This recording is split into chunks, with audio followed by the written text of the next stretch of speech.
This is the Govecs S3.4. It's kind of top of the line for these guys, and it offers a higher top speed, about 53 miles per hour, which means you can take it on frontage roads and maybe even some highways and stuff. So it's like a full motorcycle type of vehicle, but set up as kind of a scooter, right? So some of the benefits of that is the rake is less aggressive, the wheels are a little bit smaller, which just makes this easier to handle and maneuver. And of course, because this is an electric scooter, it only weighs about 265 pounds, so it's very easy to stand over and to maneuver, especially compared to a lot of gas-powered, full-size motorcycles and stuff. Now, there are a lot of, other scooter options and stuff that are gas-powered, but one of the benefits of electric like this is, of course, there's no clutch, there's no changing gears or any of that kind of stuff. It's just a simple twist throttle. You twist, the bike goes. You got your turn signals over here. That's it. Keeps your focus on kind of riding, and of course it's also a lot quieter and much less maintenance. Not a lot of oil changes or tuning or choking the clutch or even just filling up like on a motorcycle and trying not to spill and stuff. It's not super fun. This thing, you plug it in and it can take 120 or 240 volts. This is European, so Govecs is actually a German, Bavarian company. They've been around since 2005, 2006. They were doing another line of scooters called Emax that was acquired by Vmoto, and that's kind of around the time that a Chinese company that was manufacturing them, also they acquired Vmoto, and kind of a hostile takeover situation, and the quality sort of went down on those scooters, and I don't think they even make the Emax anymore. But that's the heritage of Govecs. They got, they kind of washed their hands of that whole thing. 2009 started selling their own line, again, German engineered and made in Poland, so they don't do the Chinese manufacturing anymore, and the quality is high, and they're really popular there. I'm actually reviewing a unit at Electric Avenue in Austin, Texas. It's a store that carries these. They ship them all over the United States, $500, $700 depending on where you live. You could get one of these, and this is a great alternative. Being electric in Austin, actually, they have a cool program where you can park for free downtown, and of course you can plug it in. It has a 12 amp charger, so 3 hours you can top this thing off. The batteries are lithium ion, and they're actually, you can kind of see back here, there's like a battery box, so they're real low and centered on the frame, which is good for balance. It's 72 volts, like 44 amp hours, so this is really pretty powerful and large. You should get something like 40 to 80 miles per charge on this, and again, depending on the speed that you're going, the lower speeds are gonna get further range, and if you're not going up a lot of hills or really gunning it off the line, like racing around, you can switch to economy mode, which actually preserves the battery by sort of slowing your starts a little bit more. So that's what I'd recommend if you really care about range that way. And the battery is replaceable. You can replace the battery on this, but it's like $3,800. These scooters, this is a 2014 model, by the way. Not a lot has changed to 2015. The kickstand's a little beefier. Maybe some more color options. This is a nice kind of a green, cream green option. But anyway, you can replace the batteries, and it's just kind of expensive. So this model here, being a 2014, and it's very similar to 2015, we're talking about $6,700 for this. So this is similar to like a Vespa or another gas-powered alternative, just a little bit simpler and quieter, and you're not creating localized pollution, which is kind of cool. So coming back here, I want to point out the motor on this. It's a canister style alternating current 5,500 watt motor. That's it right here, this silver thing, and there's the power cord coming out of that. So pretty well positioned. It is mounted on the rear swing arm, so you do have some unsprung weight, but it's towards the attachment portion of the bike. So you're less unsprung weight than maybe the weight's the same, but it's positioned really well, right? So the leverage is a lot less. So the performance on this is pretty good. I've been riding it around, and really nice suspension, decent travel on this, and they've kind of externalized the oil canister here so they can make it shorter and more compact. You'll notice there's only one suspension arm on the left or port side of the bike, whereas the front is a lot more traditional. See, it's just got a standard like suspension fork right there. Really beefy, nice hydraulic disc brakes here, really big, very capable. And these cast rims, so there aren't spokes. You're not gonna have to worry about stuff coming loose or anything. They're very rugged, and the tires on this, it looks like, I know they're 13 inches in diameter, and I think it's, let's see if I can go maybe to the other side on this thing, because I want to get the exact measurement for you. I thought it was somewhere down here. Might have to go to the rear one. This actually says 13. Let's see. There we go. 130/60-13. So 13 inches in diameter, and the 130, that's the circumference in millimeters, and 60, that's sort of this measurement right here. Sort of that radius of the half section. So sorry, getting carried away. Decent tires. Rode one of these like half of the day in the rain yesterday, no problems. It was actually the T2.4, T meaning like transport, whereas this is S, and that's sport. So this one kind of has the extended saddle where a second passenger could sit, and they could, you know, grab onto this really sturdy rear rack thing and put their feet down here. So you can technically take 2 people. To ride this, you're gonna need your motorcycle's license. It's just like a car. You get your license, you get a motorcycle license, take the class, pass it, and then you have access to these types of vehicles, which is really cool.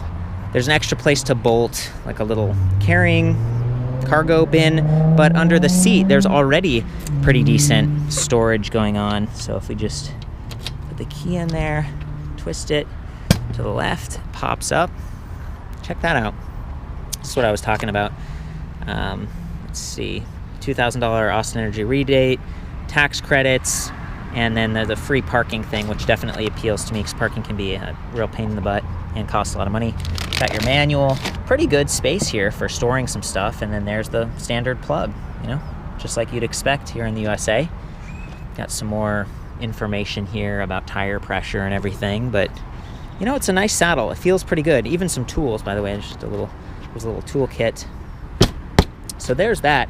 Now what's really cool is that up here by the kind of the ignition, the key slot, you've got a luggage carrying thing, which is fairly common, but you've also got an electric like charging port, 20 amps. So there are some coats, like jackets that you can wear, you can plug them in, and they're like heaters. So if you're riding in the winter, you know, and you're riding, and this doesn't have like a wind fairing or anything, you're getting cold, you could put on a jacket and charge it right off the bike. And I think that is just awesome. Like really cool, kind of a neat little extra there.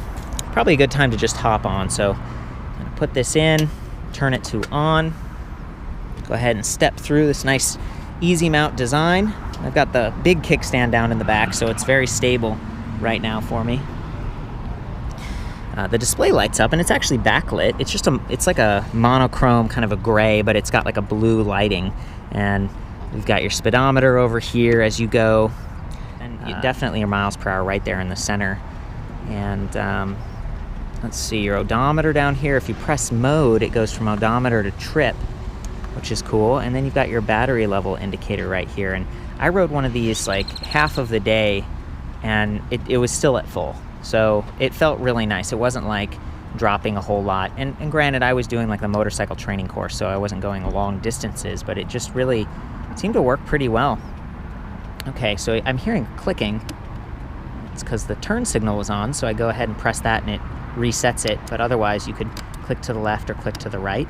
Got a little horn, kind of cute.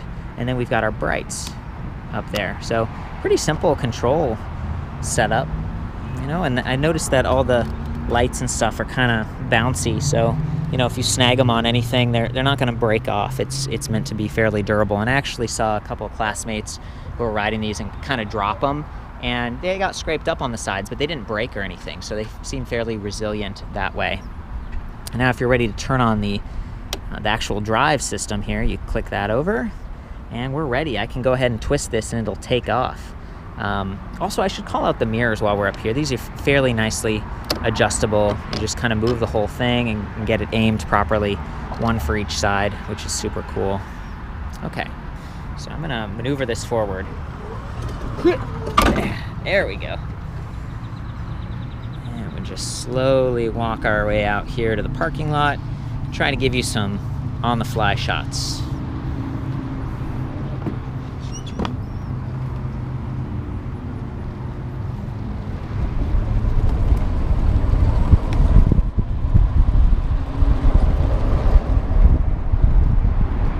feeling pretty good.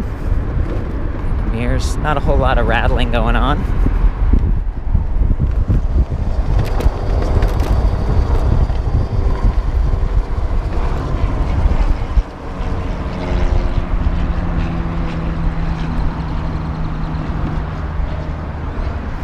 And then when you come to a stop, like just being able to put your foot down and pretty easily handle the weight of this bike, you know, back and forth, that's what I really love. It's just not that heavy. You know, it's a lot easier to handle and maneuver and park, and that matters to me. It's just, you know, I don't want to be in that situation where it starts to tip and you lose it and it falls and gets scratched and stuff. And I feel like a lot of motorcycles and stuff are more akin to that. So this one being super lightweight, I really like that. Also, while we were looking at the rear wheel, you know, there's where the motor kind of connects to this belt. It's a Kevlar belt, so it's super durable. You might want to have it checked every 10,000 miles, kind of tightened, make sure that it's not slipping or anything like that.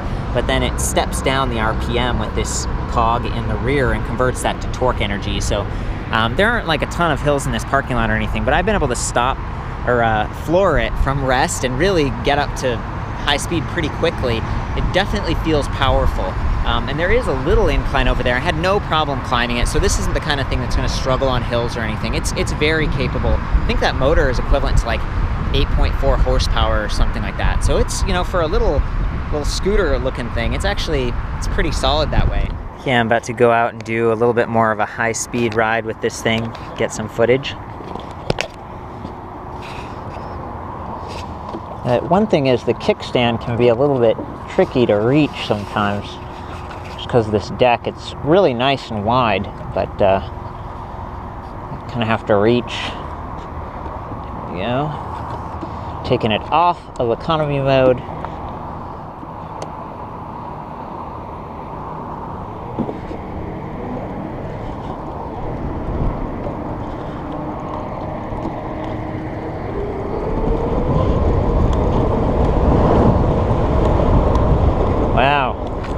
Right up to 30, super fast. Let's try that again.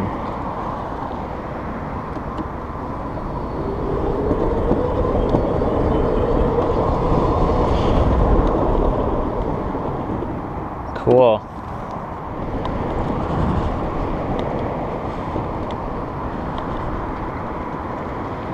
Go extra slow right here and do the balance test. Feels really good. Oops, kind of bumped my mirror there a second ago.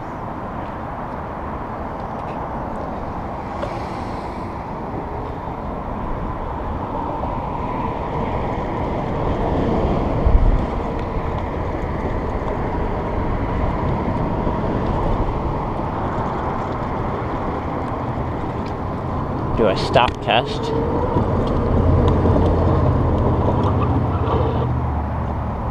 Very nice. Yeah, really good brakes. Definitely feels good.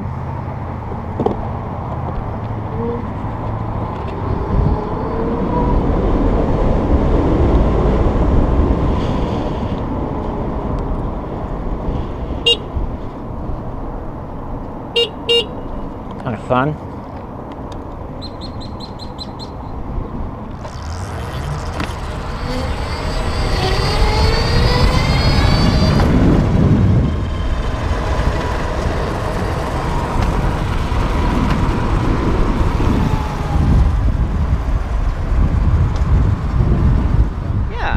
Fun with this.